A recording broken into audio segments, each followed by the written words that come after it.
Yo, what's up? So, I'm just freeballing this, really. I had an idea. I've wanted to make a YouTube channel for like ever. I have tons of ideas. I still want to do something specific and like edit and all that kind of shit. But I don't know, I was watching Alicia Long, his most recent video. If you don't know about Alicia and retard maxing and your man in this world, you should go check it out. At least be aware of its existence. Man, he's got so many good quotes. Anyways, so in his last video, he was talking about how a lot of people kind of give him advice that he should like edit his videos, do snippets, and like, you know, just process them to make them more entertaining, basically. And he was like, no, fuck that. He's like, I like the rawness of it. And then I think he also mentioned something about like being kind of lazy and not seeing the value in putting that effort into editing it, which is kind of powerful from an artist point of view. Because like if that step is kind of stopping you from maybe finishing the project in the first place, you know what I mean? So anyways, the idea I got from him was like, why don't we try to streamline the projects here? Make them more simple, like this, just a long form video. So that's what I'm gonna do. And I kind of have an idea for a topic right now. So I'm just gonna roll myself a spliff here and talk to you about what I want to talk about. So basically, I don't know, man. I've had like a pretty crazy journey in the past couple years, especially in the past year. I've kind of come to this like spiritual conclusion that it's just a natural maturation that happens during life. You know, we're like these biochemical organisms. We have our natural processes and cycles, just like you see with wild animals. Evolution, whatever you want to call it. So yeah, I spent a lot of my 20s like just like filled with anxiety, worried about a lot of stuff because of my childhood. I won't get into that right now, but yeah, so I was just like very nervous about it. And then I think when I was like 23 or 24, I had like this thought, this like fear of like, oh man, like, man, I better have it together by the time I'm 30. It's like, oh man, I'm gonna need to like do this thing. I'm gonna need to have this job, this income, a home. Like I didn't even have a car until like I was 26. So yeah, man, when I was like 24, 25, I was stressed out about what 30 would look like. Seriously, man. And I remember I used to tell people this, and it's funny because they would always be like, man, you're so young. Like you still have most of your 20s at this time. And I just couldn't see it. I was like, that's a terrible attitude. Time's running out. I could die tomorrow. Like this is the way I was like, I could die tomorrow. I gotta pull it together, man. Which, you know, that attitude has its value. But in the long term, I don't really think it created any results or benefits. And I don't think it was until I got rid of that attitude and just relaxed a bit more and had a bit more faith, spiritual faith, that my life started to improve. Which really started to snowball in like the past couple years. But yeah, fast forward and now I'm at a place where yeah, I still have those same feelings and like judgments about myself, like especially for if how we all compare. We compare to our peer groups, right? Like other people we grew up with, we look at what they've achieved, we look at what we achieve, and we're like, am I up to par? Whatever. But as I've grown into my years, I've realized that my circumstances and opportunities were vastly different from pretty much everybody that I grew up with. There wasn't a lot of people who dealt with the same sort of situations that I dealt with, and therefore I had a lot of challenges in different places.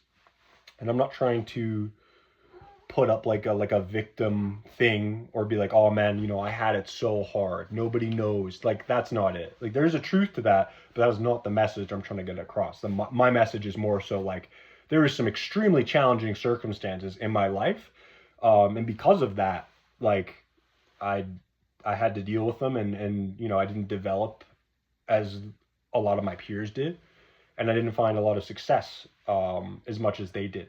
So, you know, I just kind of had to take a different path because of that.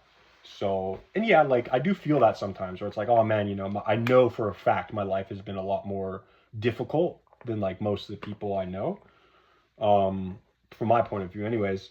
But like I don't like putting foundation in that kind of a mindset, even if it's true. That doesn't really do anything for me, right? Because there's tons of people who maybe have had worse situations than me, and because of what's inside, they were able to move past and achieve. So I try to embody that mindset. You know, I'm not big on the victim mindset, but I'm also big on like spiritual self validation. So like I don't like the pull you up by your bootstraps advice when it is a betrayal of the self, right? So like if you really are just missing opportunities, and you're just really missing the mark and actually being like a terrible, terrible person, then that's some advice for you. But I think for most of us, we struggle in finding direction, we struggle in finding sense of self, and we end up wandering towards these people who have this advice where it's like, just pull it together, man. If you really want to succeed at life, you'll just fucking do it, man. You'll just get up at 4 a.m., blah, blah, blah. You're choosing to lose, bro. And I think that's like a really hardcore way of like prepping your mentality for success. I'm not going to like throw it all out and say it's bad, because obviously that works for some people. But I think depending on the circumstances of your life and how much actual natural grit you got put inside of you, I just don't think it's realistic. And you have to be realistic to navigate, you know? Like you can lie to yourself, or you can compare your, or like work with your circumstances as if they were different, but obviously it's not reality. So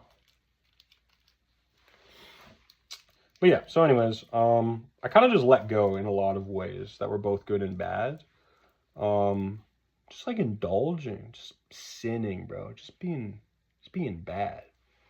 Um, Not in like a malicious way. Like I'm not a malicious person. I don't really. I'm mischievous. I do like to have fun, many times at the expense of others, but I don't like hurting people. I don't enjoy hurting people. So it's very, very different.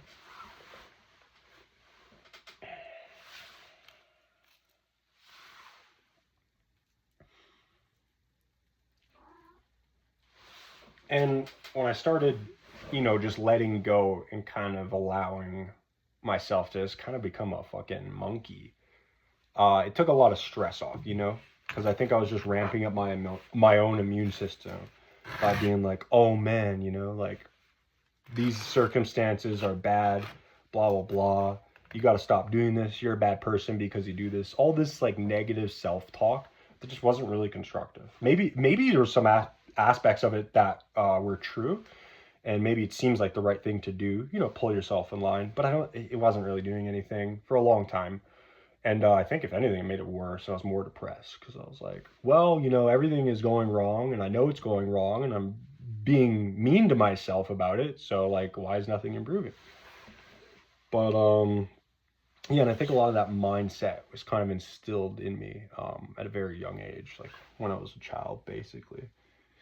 But yeah, so I've basically just been kind of just cutting back, loosening up the straps a little. It's dangerous, man. Like there's a reason why people tell you not to do dumb shit, obviously.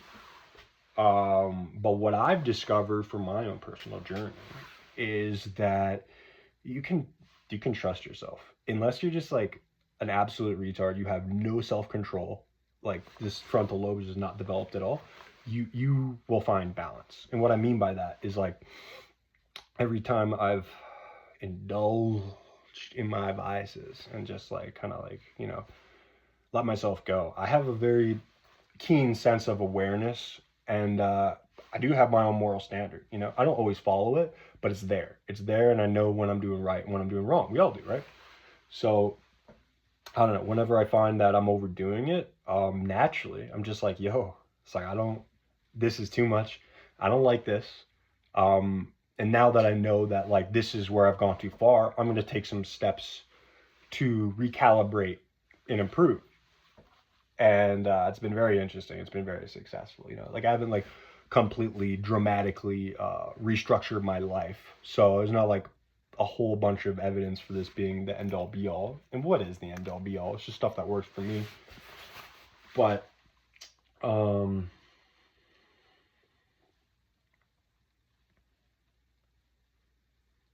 yeah, so it's trusting yourself, man. You got your own systems and regulations, and let yourself go sometimes. Let yourself get burnt. Let yourself explore.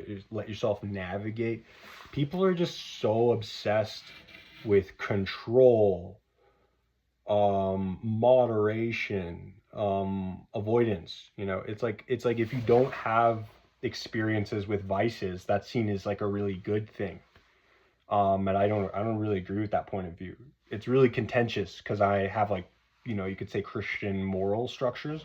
So like I get along with a lot of Christians, and they're just like very anti, you're very clean, practice safe sex, you don't do drugs, you don't overindulge, you just always calibrated, balanced, managing, you don't sin, right?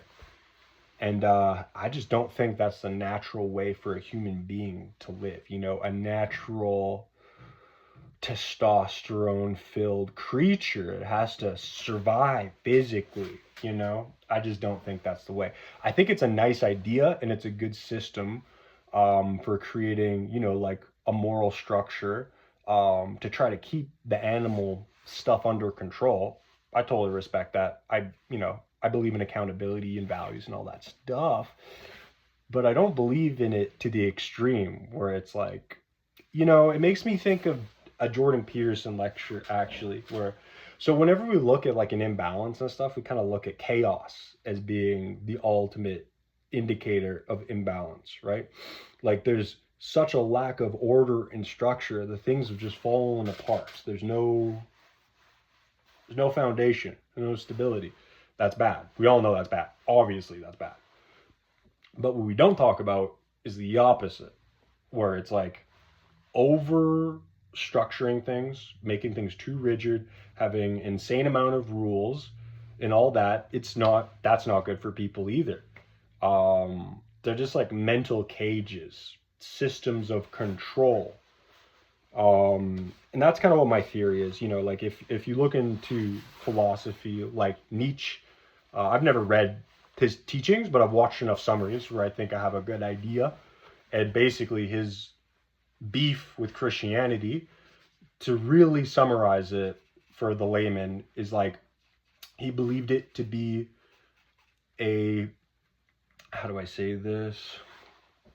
Like a set of rules for the weak to abide by, basically. I think specifically he said that it was like a revenge of the weak against the strong, because in the Roman Empire, it was just the strong who ruled and the weak got the other end of the stick, and that's just how life was back then. Um, and then, like I'm not talking about the specific teachings of Christ. I don't know enough about theology, so if anybody has information to provide, that'd be cool. But from what I understand, um, because of that imbalance, the Christianity was kind of like a revolution through the weaker people to balance things out. Like to turn the people against the strong, to label the strong as bad, as evil. These things like greed, having power, all these things are kind of like painted as bad in Christianity.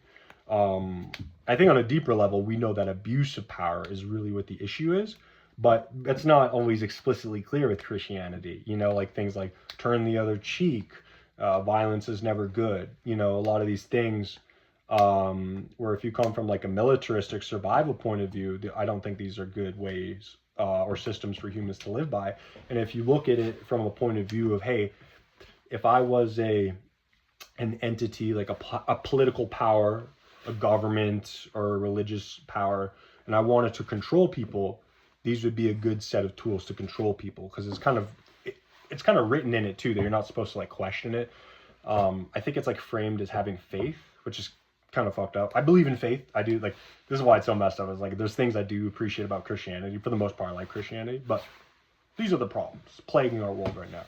So to bring it all back, basically, it's like, if you just go full Christian purity mode, you're rejecting yourself. You're rejecting what's inside of you, the animal, the the primal instincts and systems that are the reason why you survived. Like, we didn't survive because of our frontal lobe because we were so intelligent. You know, that was kind of an added bonus that got us to the very top. But when we were just surviving, just making shit happen, it was all the stuff we don't like, our reptilian systems, our ability for aggression, our hormonal instincts to reproduce, you know, all these things that are kind of on the surface, they look very animalistic and kind of dirty. But these are the same things that have kept us alive for generations. And yeah, they can be bad, man. Murder is a terrible thing. Rape is a terrible thing. Any um, act that's performed in the pursuit of instincts that hurts another person is a bad thing. We can all agree on that. But I don't think we should throw the baby out with the bathwater and say that our natural primal instincts are also bad. And so in that way, I reject traditional Christianity. And I think because I was raised with those values, there was always a big conflict, you know? It was like the way I was raised is like, reject the self, reject the self. But like deep down in my heart, I knew like, why am I rejecting myself? Like, I'm all I've had. I don't deserve it. I'm just figuring stuff out, you know? But yeah, that was kind of on my mind for that first topic I wanted to discuss. And like I said, just gonna freeball it. And the intention here is, if anybody's had similar experiences, traumatic childhood, or you're just like in your 20s and you're struggling, you're trying to figure it all out, and you're just looking for something, I'm trying to put this out. And I'm not trying to be like a solution or offer solutions. I'm just trying to like create a space for you to think and consider other possibilities to maybe heighten your awareness. And maybe that will give you answers. But I'm not going to give you anything. I'm just going to lay out some stuff and you're going to figure it out yourself. You feel me? I'm not big on like advice because people can't really tell you advice, you know? Like, yeah, like if somebody's close to you, family, or you ask for it, there's appropriate times for it. But I think for the most part, you got to feel stuff out on your own. Nobody can know. It's so complicated, all the things that make you who you are, the personal stuff. So you should really just get good at not going to other people for guidance, you know, which is kind of the opposite of how we're raised in our society. But that's what I'm coming to. And as I turn more in toward my own heart and mind, I think that my life becomes a little clearer, surprisingly. And I feel better. So that's always a good thing. But yeah, that's all I got for now. And we'll see you next time.